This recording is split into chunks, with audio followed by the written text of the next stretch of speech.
Hello everybody, Mr. Gazda here, 686 review for astronomy unit. So here we go. 1, you need a reference table for this, everybody. 1, which statement best describes the general relationship between temperature and the luminosity of main sequence stars?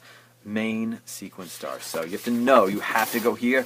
You do not know this, you don't have it in your head. So what we're seeing, these are all the main sequence stars, okay? This is temperature here, 2,000, 3,000, it goes up to 30,000, so it goes higher as it goes this way. And luminosity is basically how bright it is compared to the sun. Notice the sun is 1. And lower luminosity to higher luminosity. So, basically, as you go along the main sequence stars, as you go this way, the temperature goes up and the luminosity goes up. So we want the higher temperature, the more luminosity, and that will be choice 3 for this one. As temperature increases, luminosity increases. Number 2, which planet has the least distance between the two foci of its elliptical orbit? Okay, don't forget the elliptical, the eccentricity formulas here. Distance between the foci divided by length of the major axis. So least distance, this means the foci are closer together. Hopefully you need to realize that that means the eccentricity will be very low, the lower. So you look here, and your choices are Venus 0.007, Earth is 0.017, Mars 0.093, Jupiter 0.048. You're looking for the lowest one of those, and because that's the closest to a perfect circle, and that would be Venus. Should be your answer. That is choice 1. 3. Earth's rate of rotation is approximately rotation, spin on axis. Know that, spin on axis. Okay, it takes 1 day for us to spin once. That's what a day is. So it spins degree-wise for 360 degrees per day because it makes 1 complete rotation. 4. Light and other forms of electromagnetic radiation are given off by stars using energy released during the process that goes on in a star such as our sun. Is basically this. This is hydrogen plus hydrogen, and this is in our notes. Chemical reaction, and they bond together to form helium plus energy, okay? And these are basically fused together to become a new element here, and that is called nuclear fusion. Know that fact. Not in the reference table, something you need to know. 5. The path of a Foucault pendulum provides evidence that Earth 1. Rotates on its axis. This proves Earth rotates as the pendulum goes in the same back and forth line. As you see, same back and forth line. It looks like it moves because Earth is rotating beneath it. We saw that in class, but that's what that proves. What causes the Coriolis Effect? The Coriolis Effect is the curvature of winds on Earth. You can see it. This is not really going to help you answer that question here, but you see it by these winds are curved this way, these winds are curved this way, these winds were kind of in our zone where we live is curved this way. The winds are all curved, and that is due to Earth's rotation. Earth's rotation, I showed that in class. I drew it on a globe at one point beginning of the year. I rolled a student across the room, perhaps in a rolling chair, and they threw a tennis ball, and that curves. That's the demonstration. And that is proof that it says the spin of Earth on its axis too. That's what that is. Let's just go down to number jump around 10. The reaction below represents an energy-producing process. Hydrogen, a lighter element, plus another hydrogen, a lighter element. Chemical reaction here leads to helium, a heavier element, plus energy, and wow, lots of it. This is where this process is nuclear fusion. This is where stars, this is the energy given off by stars, and the question asks, the reaction represents how energy is produced in the sun by fusion, nuclear fusion. Nuclear fusion. Know that also in the notes. This one here, the diagram below, shows a heavy mass moving back and forth in a straight line direction. The apparent direction of movement changes over time. Key apparent. It looks like it moves. Okay, it's apparent, but not actually moving. The ball goes back and forth in the same direction. It just looks like it's moving. This is the Foucault Pendulum we're talking about, and this device provides evidence that 1. Earth rotates. 1. Earth rotates. That is key. 2. Compared to the terrestrial planets, the Jovian planets have. So, This is one where you have to know, you have this here, but you have to know the terrestrial planets are the inner 4 planets. So Mercury, Venus, Earth, Mars. These are your terrestrial planets. Terrestrial means Earth-like. And the Jovian planets are the outer planets, the 4 outer planets, the gas giant planets. And if you were to look in here, you got to compare all of these. The Jovian planets do not have smaller diameters. Diameters are much bigger. Okay, they greater average densities is the second one. No, they don't. They have much less densities because the densities are much lower because they're gas. They're not rocky surfaces. And then 3, slower rates of rotation. Here's a period of rotation, how long it takes. How long it takes to spin once. These are 9 hours, 10 hours, 11 hours, 16. And here, Mercury, 59 days, 243 days. And then Earth, this is our typical 24-hour day, and 24 hours for Mars. So these are longer.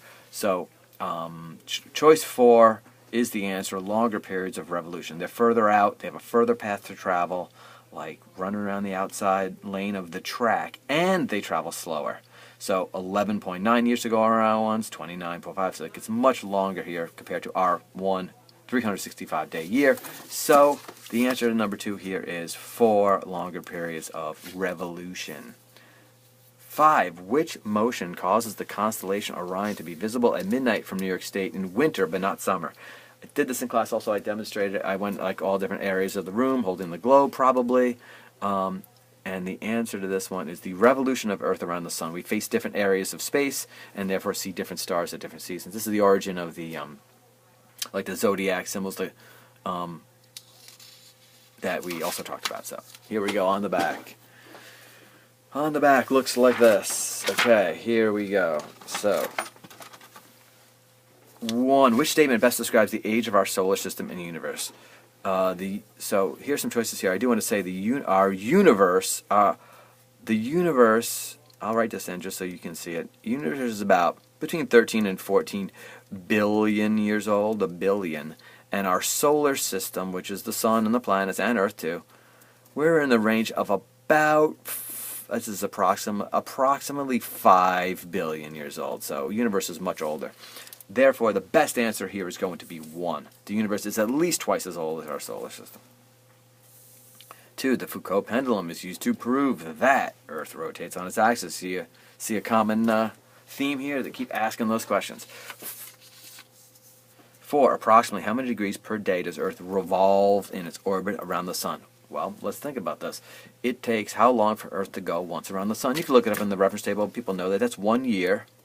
Okay? That's supposed to say year. 365 days in a year.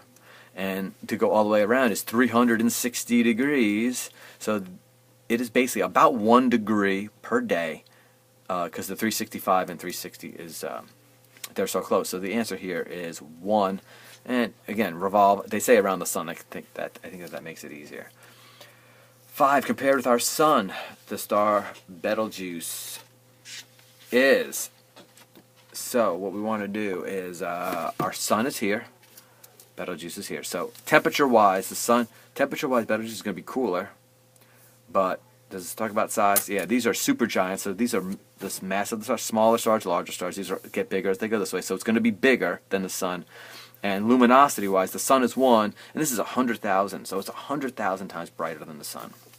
So you got to know to look at that. And then the choices can be confusing to people. Take your time and go through these, and you're going to get... this star is larger, cooler, more luminous. Choice 4. 6. Where has the process of nuclear fusion, we're seeing again, nuclear fusion, think stars, has been occurring for over 4 billion years. And this is going to be sun's interior, the sun. That is the heat from the sun, nuclear fusion. 7. Foucault Pendulum. Again, and you will see that it's, again, rotation. Oh, first, let's do this. This is important. Geocentric model of the solar system. Geo means Earth. Centric means center. That means Earth in the center of the solar system. And then heliocentric. Heliocentric means the sun is in the center of the solar system, our solar system. And this geocentric is not true. Let me cross that out. Not true. No. They thought it at one point. Not true. Sun is in the center. So it has to be choice 4. Okay, choice 4.